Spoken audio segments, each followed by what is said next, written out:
Thiruvananthapuram medical കോളേജിലെ ശസ്ത്രക്രിയാ ഉപകരണം കാണാതായതുമായി ബന്ധപ്പെട്ട ആരോപണങ്ങളിൽ മറുപടിയുമായി ഡോക്ടർ ഹാരിസ് ഹസൻ.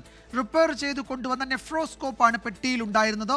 ഓരോ ഉപകരണവും റിപ്പയർ ചെയ്യാൻ 2 ലക്ഷം രൂപ മിനിമം ആകുമെന്ന് എറണാകുളത്തെ കമ്പനി അറിയിച്ചതിനാൽ അത് തിരികെ അയച്ചു. അതിൻ്റെ പാക്കിംഗ് കവർ ആയിരിക്കും ആ മുറിയിൽ കണ്ടത്. കേടാകുന്ന ഉപകരണങ്ങൾ ഇടയ്ക്കിടെ റിപ്പയർ ചെയ്യാൻ കൊടുത്തുവിടാറുണ്ട് എന്ന് KGM-CTA വാട്സാപ്പ് ഗ്രൂപ്പിൽ ഡോക്ടർ ഹാരിസ് ഹസൻ വിശദീകരിച്ചു. MG പ്രതീഷ് വിവരങ്ങൾ നൽകും തിരുവനന്തപുരത്ത് നിന്ന്. പ്രതീഷ്, ഇന്ന് രാവിലെ മെഡിക്കൽ കോളേജ് സൂപ്രണ്ടും പ്രിൻസിപ്പലും ഏതാണ്ട് 1 മണിക്കൂറിലധികം എടുത്ത് നടത്തിയ വാർത്താ സമ്മേളനം ഒരു പാരഗ്രാഫിൽ ഡോക്ടർ പൊളിച്ചു എന്ന് തോന്നുന്നു ഇത് വായിച്ചപ്പോൾ, അല്ലേ? വിജയകുമാർ, തീർച്ചയായും. കാരണം മെഡിക്കൽ കോളേജ് സൂപ്രണ്ടും പ്രിൻസിപ്പളും ഉന്നയിച്ച വാദങ്ങൾ പൊളിക്കുന്നതാണ് ഡോക്ടർ ഹാരിസ് ഹസന്റെ വിശദീകരണം. കാരണം അദ്ദേഹം കൃത്യമായി അതിന് മറുപടി നൽകുന്നുണ്ട്. KGM-CTA സഹപ്രവർത്തകരുടെ വാട്സപ്പ് ഗ്രൂപ്പിലാണ് അദ്ദേഹം ഇതിന് വിശദീകരണം നൽകിയിട്ടുള്ളത്. പ്രിൻസിപ്പളിന്റെ വാർത്താ സമ്മേളനം താൻ കേട്ടുവെന്നും അതിനുള്ള മറുപടി അദ്ദേഹം പറയുന്നത് ഈ റിപ്പയർ ചെയ്യാൻ കൊടുത്തുവിട്ട നെഫ്രോസ്കോപ്പ് ഉപകരണങ്ങളാണ് ആ പെട്ടിയിൽ ഉണ്ടായിരുന്നത് എന്നതാണ്.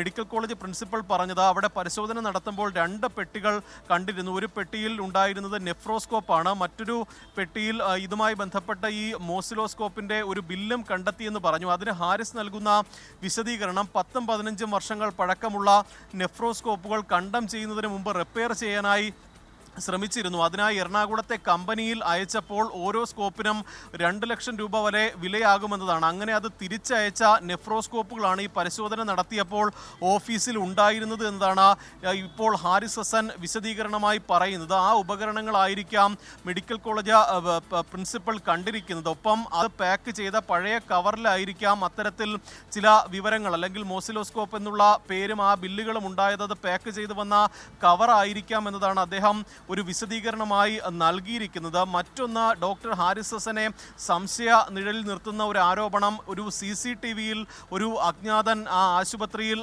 ആ മുറിയിലേക്ക് കയറുന്നത് കണ്ടു എന്നതാണ്. അതിനും കൃത്യമായൊരു വിശദീകരണം ഡോക്ടർ ഹാരിസ് ഹസൻ നൽകുന്നുണ്ട്. കാരണം താൻ ലീവിലാണ്, അതുകൊണ്ട് തന്നെ ഈ എൻ്റെ റൂം ഓഫീസ് റൂം ആണെങ്കിൽ കൂടിയും ഈ മറ്റ് ജൂനിയർ ഡോക്ടർമാർ ആ റൂം ഉപയോഗിക്കാറുണ്ട്.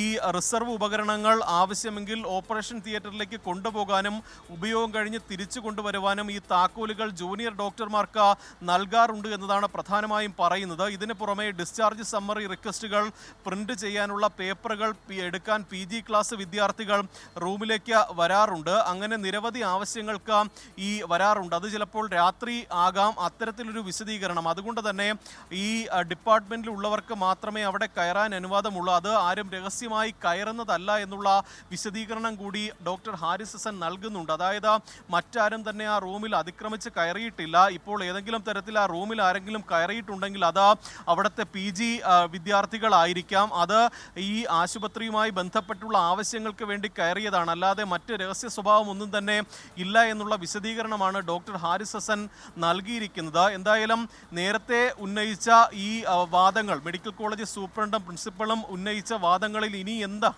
എന്താണ് പ്രസക്തി എന്നതാണ് ഏറ്റവും പ്രധാനപ്പെട്ട കാര്യം. ഈ ഓഗസ്റ്റ് 2-ാം തീയതി ഒരു മോസിലോസ്കോപ്പ് വാങ്ങിയതിൻ്റെ ബില്ല് കണ്ടെത്തിയിരുന്നു. അതിൻ്റെ ആധികാരികത ഉൾപ്പെടെ പരിശോധിക്കേണ്ടിയിരിക്കുന്നു. എന്തായാലും ഇതുമായി ബന്ധപ്പെട്ടുള്ള റിപ്പോർട്ട് ഇന്ന് ആരോഗ്യവകുപ്പിന് കൈമാറുമെന്നതാണ് നമുക്ക് ലഭ്യമാകുന്ന വിവരം. അതിനുശേഷം ആരോഗ്യവകുപ്പായിരിക്കും ഇതിൽ ഏതെങ്കിലും തരത്തിൽ തുടർ നടപടി വേണമോ എന്ന കാര്യത്തിൽ തീരുമാനമെടുക്കുക.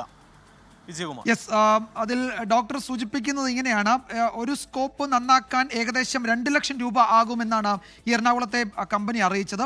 അത്രയും തുക ഞങ്ങളുടെ ഡിപ്പാർട്ട്മെന്റിന് നൽകാനുള്ള ശേഷിയില്ലാത്തതിനാൽ അത് റിപ്പയർ ചെയ്യേണ്ട, അത് തിരിച്ചയച്ചു തരൂ എന്ന് പറഞ്ഞു.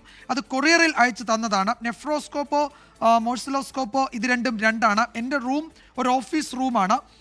അതിൽ ജൂനിയർ ഡോക്ടർമാർക്ക് അതിൻ്റെ താക്കോൽ കൊടുത്തിട്ടുണ്ട്. എൻ്റെ റൂമിൽ സൂക്ഷിച്ചിരിക്കുന്ന റിസർവ് ഉപകരണങ്ങൾ ആവശ്യമെങ്കിൽ ഓപ്പറേഷൻ തിയേറ്ററിലേക്ക് കൊണ്ടുപോകാനും ഉപയോഗം കഴിഞ്ഞ് തിരിച്ചു കൊണ്ടുവയ്ക്കാനും, കൂടാതെ ഡിസ്ചാർജ് സമ്മറി, റിക്വസ്റ്റുകൾ തുടങ്ങിയവ പ്രിന്റ് ചെയ്യാനുള്ള പേപ്പർ എടുക്കാനും, PG ക്ലാസ് എടുക്കാൻ ആവശ്യമുള്ള മെറ്റീരിയലുകളും റൂമിൽ നിന്ന് എടുക്കാനും ഒക്കെ അനുവാദം നൽകിയിട്ടുണ്ട്. അങ്ങനെ നിരവധി ആവശ്യങ്ങൾക്ക് PG ജൂനിയർ ഡോക്ടർമാർ എൻ്റെ റൂമിൽ രാത്രിയും പകലുമൊക്കെ കയറും. അതിനായി അവർക്ക് താക്കോലും നൽകിയിട്ടുണ്ട്. ഡിപ്പാർട്ട്മെൻറ്റിലുള്ളവർക്ക് മാത്രമേ അവിടെ കയറാനും അനുവാദമുള്ളൂ, അത് ആരും രഹസ്യമായി കയറുന്നതല്ല. ഇന്ന് രാവിലെ മെഡിക്കൽ കോളേജ് പ്രിൻസിപ്പലും സൂപ്രണ്ടും പറഞ്ഞ എണ്ണി പറഞ്ഞ ആരോപണങ്ങൾക്ക് അതേ നിലയിൽ എണ്ണി ഡോക്ടർ ഹാരിസ് മറുപടി നൽകിയിരിക്കുകയാണ്. അത് ഒരു വാട്സപ്പ് ഗ്രൂപ്പിൽ, അദ്ദേഹത്തിൻ്റെ സഹപ്രവർത്തകരൊക്കെയുള്ള ഒരു വാട്സപ്പ് ഗ്രൂപ്പിലാണ് ആ മറുപടി നൽകിയിരിക്കുന്നത്. ഒരു ഔദ്യോഗിക വിശദീകരണം അദ്ദേഹം മാധ്യമങ്ങൾക്കൊക്കെ നൽകിയിട്ടില്ല. പക്ഷേ അദ്ദേഹത്തിൻ്റെ വിശദീകരണം ആ വാട്സാപ്പ് ഗ്രൂപ്പിൽ വന്നിട്ടുണ്ട്.